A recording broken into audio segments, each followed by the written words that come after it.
여러분 안녕하세요. 생각 채널입니다. 현재 전 세계적으로 다시 코로나19 델타 변이 감염이 엄청나게 확산되고 있습니다. 국내도 하루에 확진자 수가 계속해서 1000명이 넘어가면서 4차 대유행 국면에 접어들었고요. 증시에도 영향을 미치고 있습니다. 상반기에 강세를 보였던 경기 민감주는 교정에 들어갔고, 카카오와 네이버 같은 빅테크 기업들은 여전히 강세를 이어가고 있는데요. 주린이들이 많이 좋아한다는 염승한 부장님은 하반기 주식시장을 어떻게 전망하고 있고, 주요 종목들에 대한 전략에 대해서 인터뷰한 내용이 있어서 공유하려고 내용을 정리했는데, 한번 같이 살펴보겠습니다. 염불리라 불리는 염승한 부장님은 제가 참 좋아하는 투자 전문가 중에 한 분입니다. 투자자들을 위해서 참 쉽고 편하게 설명도 해주고 정보도 잘 전달해 주신다고 생각되는데요. 염승한 부장님은 올 하반기에도 국내 코스피가 최소 3,600, 최대 4,100까지도 갈 수 있다고 개인적인 전망을 하셨습니다. 현재 아시아 증시의 평균 PER이 16.5배인데 코스피는 12배밖에 안 되기 때문에 극단적으로 단순히 PER이 16.5배로 높아지기만 해도 코스피 지수는 4100까지 갈 수 있다는 거였고요. 합리적으로 봤을 때는 3600에서 3750이 올해 하반기에 고점이 될 것 같다고 보고 계셨습니다. 최소한 3600은 갈 수 있다고 생각한 이유는 상반기에 두 자릿수 이상 수익률이 난 해가 총 9번이 있었습니다. 올해를 빼고 8번 가운데 7번이 하반기에 상승했고, 유일하게 빠진 것이 1997년도에 국제통화기금 외환위기 때라고 합니다. IMF 때는 너무 극단적으로 반토막이 난 상황이고, 2007년도 하반기의 경우에는 중국 버블로 인해서 너무 올랐으니까 두 해를 빼고 계산하면 평균 상승률이 10% 정도 되는데, 이렇게 계산하면 올해 하반기 코스피는 3600 정도는 가능하다고 합니다. 올해 하반기에는 삼성전자까지 조금 달려준다면 충분히 높게 올라갈 수 있을 거라 같다고 하셨는데, 삼성전자가 참 아쉽기는 합니다. 올 상반기에 코스피가 열심히 상승할 때도 코스피의 대장주인 삼성전자만 유독 힘을 못 쓰며 주가가 행보 중인데요. 여전히 실적도 좋고 이런저런 호재들도 많은 만큼 그런 호재들로 인해서 언젠가 주가가 한번 크게 상승할 날이 올 거라고 차분히 기다리고 있고요. 최근에는 많은 전문가들이 삼성전자가 올해 늦은 하반기나 내년 상반기는 돼야 주가가 상승하기 시작할 거라고 많이들 예측하던데 실제로 그렇게 될지 눈여겨보고 있습니다. 현재 코로나19 델타 변이 감염이 폭발적으로 번지고 있는데요. 이에 대해서는 작년에도 코로나가 대유행했는데 오히려 증시는 급등했고 올해 1월에도 그랬고 거기서 성장주, 즉 기술주 테크 기업들이 좋은 모습을 보였었는데요. 코로나로 인해서 오르고 내린다고 보기보다는 시장의 주도주가 바뀐 것이라는 시선인 것 같습니다.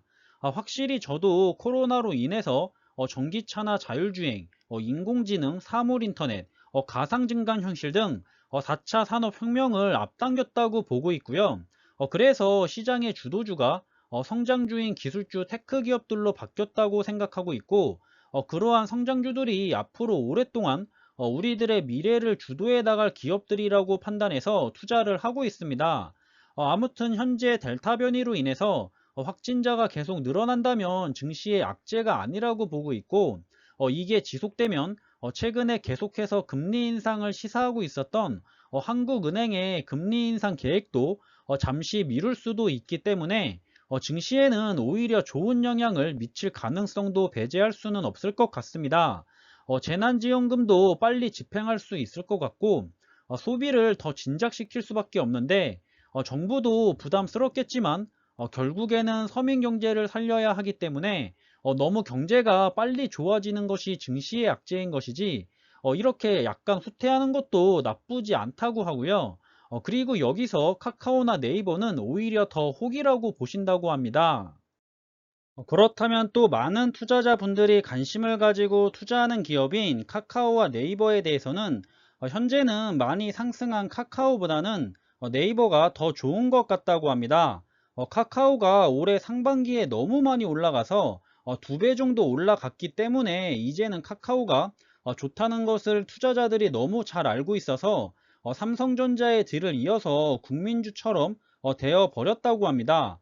카카오와 네이버는 올 상반기 똑같이 잘 상승하다가 1분기 실적 발표 이후 주가가 상이하게 변했는데요.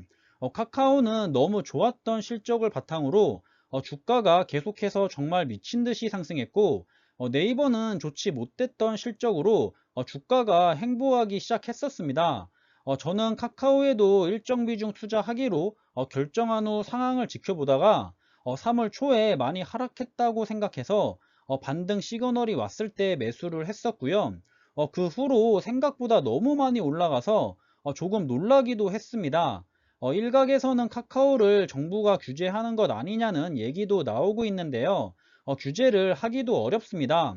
카카오가 플랫폼을 만듦으로써 소비자가 피해를 보거나 중소기업이 타격을 입거나 하면 정부가 바로 규제를 들고 나올 텐데, 카카오가 하는 사업을 보면 카카오뱅크나 또 손해보험도 한다고 하는데 대부분 금융회사들이랑 겹치고 그런 금융회사는 대기업입니다. 정부도 굳이 태클을 걸 필요가 없고요. 정부 입장에서도 은행과 경쟁하니까 좋을 수도 있고 따라서 규제 이슈가 없는 상황이니까 카카오 주가가 크게 상승했던 것 같다고 합니다. 전문가들도 그렇고 제가 카카오를 매수해야겠다고 결정했던 것도 그렇고 카카오의 가장 큰 장점이 국내에 마땅히 카카오를 견제할 기업이 없다는 겁니다. 거의 독점하다시피 많은 영역에서 사업을 벌이면서 커가고 있고요. 전 카카오가 자신들의 IP를 내세워서 앞으로도 계속해서 시장을 독점하다시피 영향력을 발휘하게 될 거라 생각합니다. 그래서 경쟁자가 없기 때문에 카카오가 크게 더 성장할 수 있을 거라고 생각했고요. 그래서 단기간이 아닌 장기로 삼성전자와 함께 가져갈 만한 기업이다라고 판단했습니다. 하지만 현재는 카카오의 주가가 너무나 크게 상승한 상태이기 때문에 신규로 투자를 진입하는 것은 반대한다고 하시고요. 오히려 네이버가 더 좋다고 보시고 있습니다. 염승한 부장님뿐만 아니라 최근 여러 전문가들은 카카오보다는 네이버를 추천하고 있는 이유가 다들 비슷했는데요. 카카오는 너무 많이 올라서 엽기적 효과가 생길 것이고, 거기다가 카카오뱅크, 카카오페이, 카카오 모빌리티 등 자회사들이 자꾸만 상장을 하고 있기 때문에 카카오의 주식은 할인에 들어갈 가능성이 매우 크다고 보고 있고요. 네이버는 반대로 올해 실적이 좋지 않았지만 그래서 앞으로 기저 효과가 생길 것이고, 실적이 안 좋았던 이유도 미래를 위한 마케팅 비용이 많이 들어간 것이기 때문에 앞으로는 네이버가 더 상황이 좋아질 것이라고 많이들 분석하고 있는 것 같습니다. 저도 카카오가 너무 많이 올라가서 추가 매수하기에는 굉장히 부담스러워진 상황인데요. 저는 추가 매수할 때를 상승할 때가 아니라 조정이나 하락장에서 충분히 빠지고 반등의 조짐이 보일 때 하거나 삼성전자처럼 긴 횡보장을 유지할 때 형성된 지지선 아래로 이젠 더 내려가지 않을 것 같다라고 생각이 될 때 추가 매수를 하는 편이기 때문에 지금의 카카오는 굉장히 부담스러운 것은 맞는 것 같습니다. 오늘 영상의 내용을 정리하면 코로나 재확산에 따른 증시 영향에 대해서 델타 변이 확진자가 계속해서 늘어난다면 금리 인상 계획을 잠시 접을 수 있다면서 너무 경제가 빨리 좋아지는 것이 증시의 악재이지 약간 후퇴하는 것은 나쁘지 않다고 전했고요.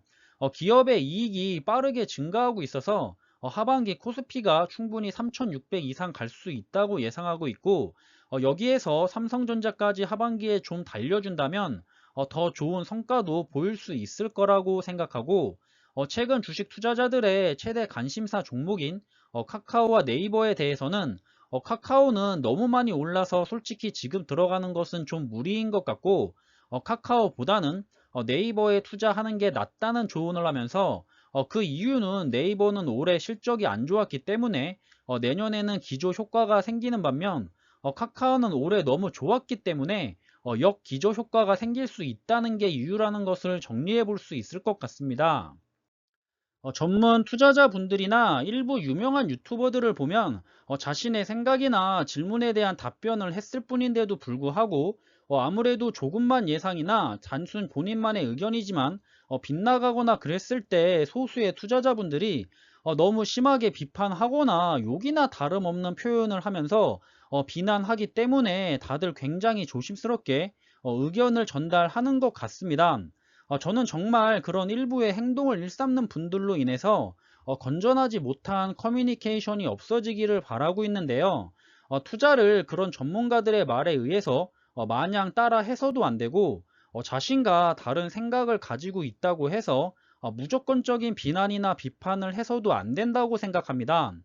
모든 결정은 자신이 최종적으로 내리는 것인데요. 예상이 틀렸다고 비판하고 나와는 생각이 다르다고 비난할 필요가 있을까요? 생각보다 굉장히 남 탓하시는 분들이 많이 보이는 것 같은데요. 투자든 일상생활이든 인간관계든 뭐든지 간에 어떤 것에 대한 모든 결정은 본인 스스로가 내리는 겁니다. 본인 스스로 결정을 내리고 본인 스스로 책임을 지는 것이지 그걸 남에게 책임을 전가하는 것은 굉장히 비겁한 행동이라고 생각하고요. 그러시지 않으셨으면 좋겠습니다. 우리들은 성인이잖아요. 저도 제가 좋아하는 투자자라고 해서 맹목적으로 그 사람들의 말을 모두 믿거나 신뢰하고 따라 하지는 않습니다. 저의 가치관과 맞고 인정하는 부분은 가져가는 거고요. 다르고 인정하기 힘든 부분은 배제하면서 저만의 가치관을 세우고 투자의 목표를 정해놓고 거기에 대한 책임도 스스로 가져가고 있습니다. 여러분들도 꼭 본인들만의 투자 가치관과 투자의 목표를 잘 세우신 다음에 거기에 맞게 하나씩 한 걸음씩 같이 나아갔으면 좋겠습니다. 이번 영상은 여기서 마무리하겠습니다. 여러분들과 함께 투자하는 데 많은 도움이 되는 영상이 되길 바라고요. 영상이 도움이 되셨다면 구독과 좋아요도 부탁드리겠습니다. 지금까지 시청해 주셔서 감사드리고 저는 다음에 더 좋은 정보들로 찾아뵙겠습니다. 감사합니다.